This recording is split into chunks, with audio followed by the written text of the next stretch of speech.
আব্বা, হ্যাঁ আব্বা বল। দোকানতে চলে আইসাও? হ্যাঁ, গোসল করে নামাজে যেতে হবে। ও আব্বা, এই নাও, এনে 10,000 টাকা আছে। ইদি মার কেনাকাটা করে নে, তোমার কেনাকাটা করে নে, আর বাড়ির বাজার ঘাট করে নে। আচ্ছা, আমার বুড়ে নিয়ে আবার কোনে যাচ্ছিস? ওই যে বাইনা ধরেছে কিছু খাবে, দুপুরবেলা ভাত না খায়ে? তুমি দেখো আইসো যখন নিয়ে যাও। আসো বউ, আমি আর তুমি যাবানে দোকানে? যাও। এ আব্বার একটা কথা শোন।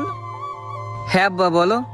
কস্তি আমারে দিলি তোর মারে দিলি, তো ছোট বাইরে কয়টা টাকা দিবি না ইদি কেনাকাটা করতি?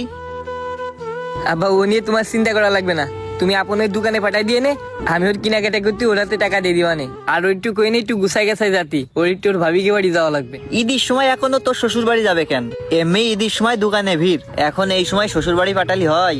আব্বা একটু কাজ আছে, সমস্যা নেই। আরে আপনি একটু দোকানে আই, একটু গুছাই গেছে আইসে না, তোর ভাবিকে বাড়ি যেতে হবে তো, তাও আর মায়ের জন্য কিছু কেনাকাটা করে দেবো। আব্বা, আমার শ্বশুর আর শাশুড়ির জন্য কিছু কেনাকাটা করে দিয়ে ওর হাতে দিয়ে পাঠাই দেবো। কি শ্বশুর শাশুড়িরে তুই জামা কাপড় কিনে দিবি মানে?